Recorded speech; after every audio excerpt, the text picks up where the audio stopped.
back. So I can't remember. I got a little sidetracked. This is the next day. I left the book open to where I was. So chapter or lesson 11, how to make everyone as miserable as you are in junior high school. You know, he has such a distinct worldview, and it just kind of comes through in everything he does. And again, like simple repeated image gag, like the sort of setup is the desk, the punchline is the little figure, and he fills the whole page. So you don't feel like, oh man, this guy's not drawing anything, but you walk away from it like, oh, okay, I got my money's worth. Well, if this isn't a free paper, you didn't pay for it when it originally came out, but I did pay for this book. Um, he's got like he does not like guidance counselors. Like up here, three useless things: study hall, textbooks, guidance counselors. I actually kind of like study hall. I like unstructured time, but I don't think I knew what study hall was when I first read this book. So high school, the second deepest pit in hell. And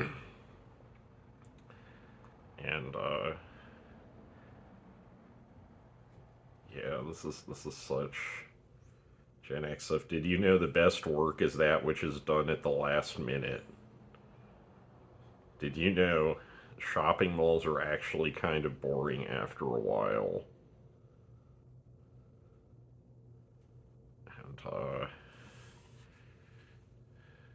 And this is one of the bleakest takes on high school. Bleakest take on school generally, I think, where it still has a humorous tone. Like, closest thing to it that I can think of is like Randall Jarrell Notes from an Institution. Like, I haven't reread that in years, but last I read it, it was a very funny book about teaching it at a private high school. And another nine types of, so you have the nine types of high school teachers. I think I had at least seven of these. Definitely had the jock. I sort of had the hipster, the way that Groening's doing it here. You know, he's like this paranoid wolf man. He's like, can't you little sheep think for yourselves? There was this dude who they let substitute teach at the middle school that I went to. He was like bald. He walked around in a lab coat, and you kind of got the sense that like he walked around in a lab coat when he wasn't at school too. And he'd do like a little bit of the lesson plan, but then he'd spend like the last 30 minutes of the class or whatever talking about how time travel was going to happen. And he had this kind of like, he had an accent, but I never quite pinned where where it originated. But he was a hoot. Yeah, we had him two or three times. But I think he looked a little happier than this wolf guy. The fanatic, no excuses. I don't care if your grandma died. Uh, yeah. Oh boy. Yeah. Oh yeah. Showing movies on the cart, like the little metal cart with the like 20-inch CRT on it, the VCR under it. Bill Nye like taught half the science classes that I took in middle school. And like I was at a pretty decent school relative to some schools, and yeah, there's might be why we're having some of the problems we're having in this country. Uh, 81 type. Although on the other hand, it's like okay, before YouTube, that's sort of like the YouTube instructional videos, and I use those all the time, but. I think that part of the internet does that a lot better, like instructional videos. That's a great resource. I think there's like 80 pictures on this page. Like, he has the least technically focused graphomania of like any cartoonist. Um, and yeah, and you can just look at the, like, I think when I first got this book, I probably looked at this page for half an hour, just studying all these little things and wondering if high school was actually going to be like that. Lesson 15, how to get by when you're smarter than your teachers. So this, and I think the TV show Daria, I was having a conversation with a friend a few months ago. He was like, Daria could kind of be a little bit of an asshole on that show, right? And I thought about it. It's like, yeah, totally. And I think this definitely like influenced some of my kind of attitude issues when I was younger. But at the same time, it's like I don't know that he's wrong here. I just think I saw this at too young an age. And the most immoral, the thing I have quoted from this book, possibly more than I've quoted anything from any book. It's this top box here, what not to say to your guidance counselor. If you know so much about making intelligent career decisions, how come you're a guidance counselor? And this guy just looks like ready to go to sleep. And it kind of tackles some of the anti-intellectualism that was in schools back then. It's probably worse now. But thankfully, I haven't been in school in a very long time. This is a pretty strong composition.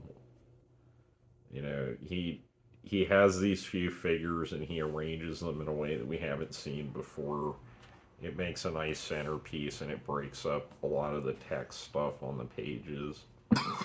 Excuse me. And just more kind of everything's in decline and life in hell. It says it right there in the name of the strip. It's a very cohesive package. Here's a bit on college. And yeah, and he goes after this is like, I feel like this is like the prototype of Ralph Wiggum right here. In high school, the teachers cared about humiliating, punishing, and squelching me. In college, they just don't care.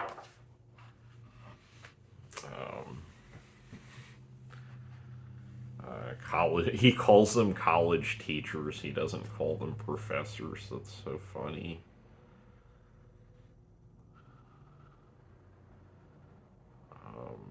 I don't think my college professors didn't quite. Well, nice little nobody. I had one of those in like a lot of points in school. So here he is talking about grad school. Should you go to grad school?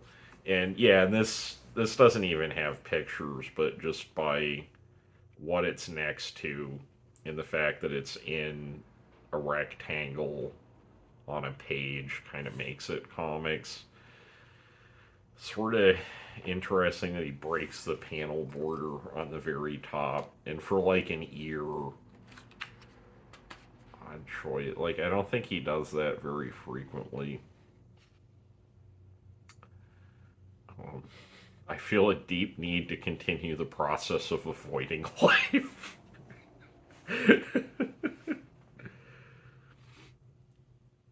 He's so good at writing these like one-liners.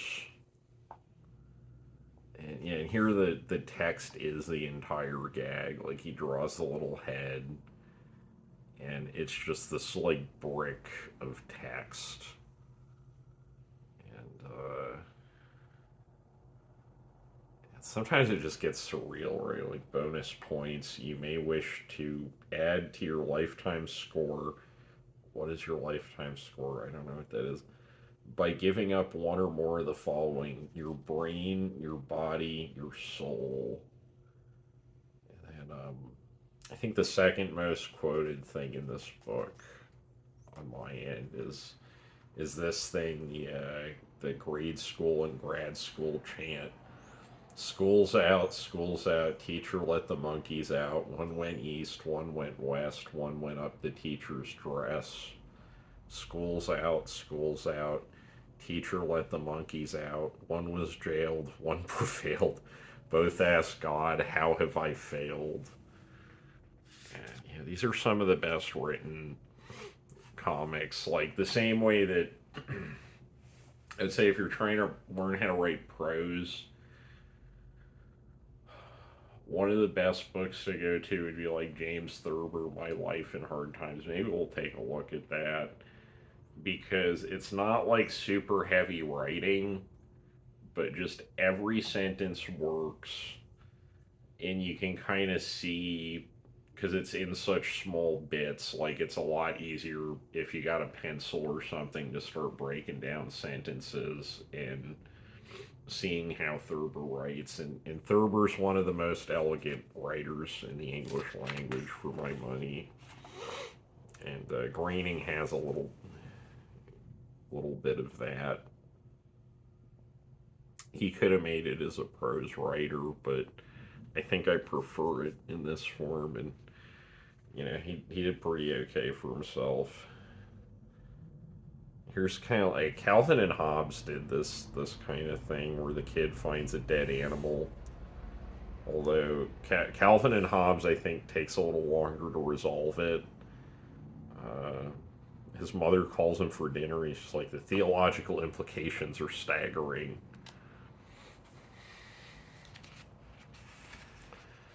Lies my older brother and sister told me. So the second half of this book, he only does 21 installments of the School is Hell series in the comic strip. And these are just kind of thematically related cartoons. I would love to see these reissued in chronological order because it's hard to get a sense of his like development or anything like that. And that's probably good if it's a single book of this size, right? Like, uh, he finds his style in the early '80s, and the jokes mellow out a little bit as he gets older, and I think like a lot of the later stuff that it never got released as books that I'm aware of. But yeah, by like '84, I think he has his cartooning style figured out, and he just keeps cranking these out one a week for decades. Um, Lies I told my younger sisters. Oh no, you're eating poison berries. Uh, I have a sister, so maybe that hits a little harder. Teacher's Guide to Words that make kids snicker. This is a little more lighthearted. But again, you have that visual motif that he keeps kind of shuffling in different arrangements of table, person, table, different person, like setting. This has probably the most actual cartooning of almost like actual cartoon drawing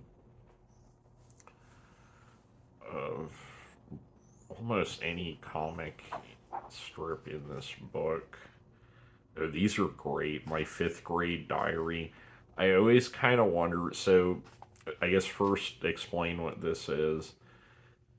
This is just a very random, weird. Like maybe this is actually Matt Groening's fifth grade diary, like edited or something like that. The illustrations are great. The prose is hilarious. Um, it has that kind of cul-de-sac sentence quality that's in those like Bob's Big Boys letter pages. Like there's just these statements that exist for the sake of existing. If you get in trouble, you have to run laps around the field for a half hour. Only 6 kids got in trouble, including me. And this little pig boy holding the broom. That's great. And, yeah, this is. I guess he starts including more of the text because there's like less pictures as it goes on. That or maybe he was working on, I don't know, 85, I think. I don't think he would have been working on any animation stuff in 85. There's a theory, I don't know if this is the truth, but supposedly the reason the rabbit's ear looks like that is because it's supposed to look like a middle finger. I don't know how much substance there is to that. But yeah, this is like a little mini epic. This is almost like it starts to become just prose formatted as comics. Like when you look at this versus other kinds, like even newspaper cartooning, this starts to look very experimental when you start breaking down what he's actually doing. Diary of a Wimpy Kid, definitely. That guy probably saw some Matt Groening comics at some point. And the saga continues. You should read this. This is great. It goes on for 8 installments, and it's too much to cover here, and it's a little hard to cover prose in a video. But here's a very simple strip. Don't be bitter. Why is he so tiny in the corner, right? Like he's like 1/4 the presumed size of the guy looking through the window. But it reads. And in a collection like this, it kind of breaks up the rhythm a little bit after a lot of busy pages. And we get some stuff about parenting. And more kind of snappy but depressing answers to stupid questions. Rare action shot.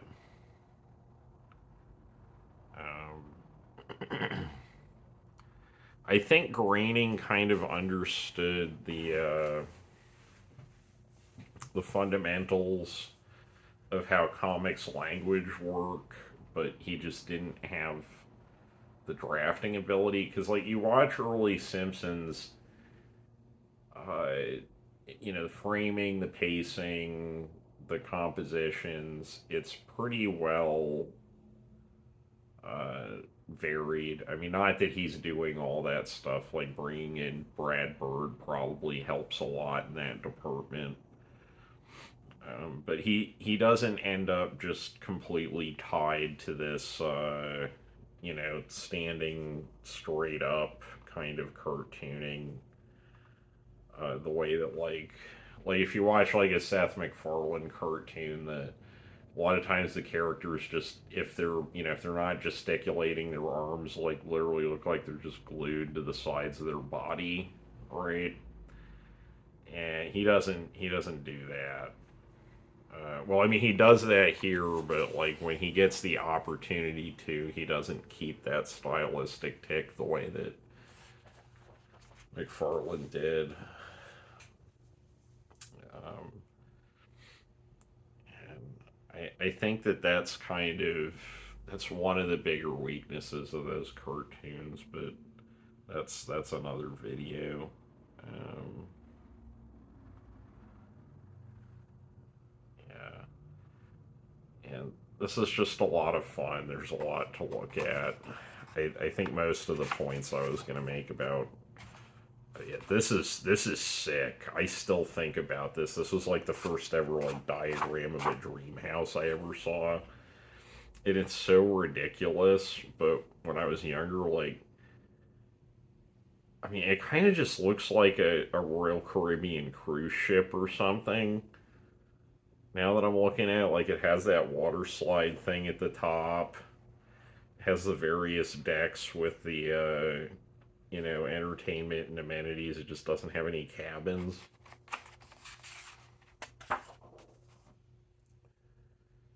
And this seems as good as any place to leave off this book. And yeah, so he's getting blurbs from Newsday, Book List, and the Los Angeles Times, which I feel like most cartoon books weren't getting those kinds of blurbs at that point. I don't think this is still in print. I hope it would still be in print because this is a great book, but uh, also I just realized that's the Watchmen logo font, but it just doesn't register as it because it's right next to that. Anyway, I think that's probably a good place to leave off.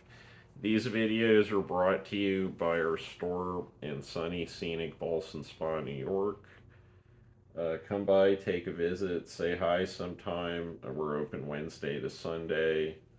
Uh, we're buying and selling books, records, tapes, comics, CDs, cassettes, magazines, rare or unusual VHS and DVDs. You name it, we're probably doing something with it. So, yeah, if you like the video, subscribe, hit like, leave a comment. Yeah, let's talk about comics. All right, until next time.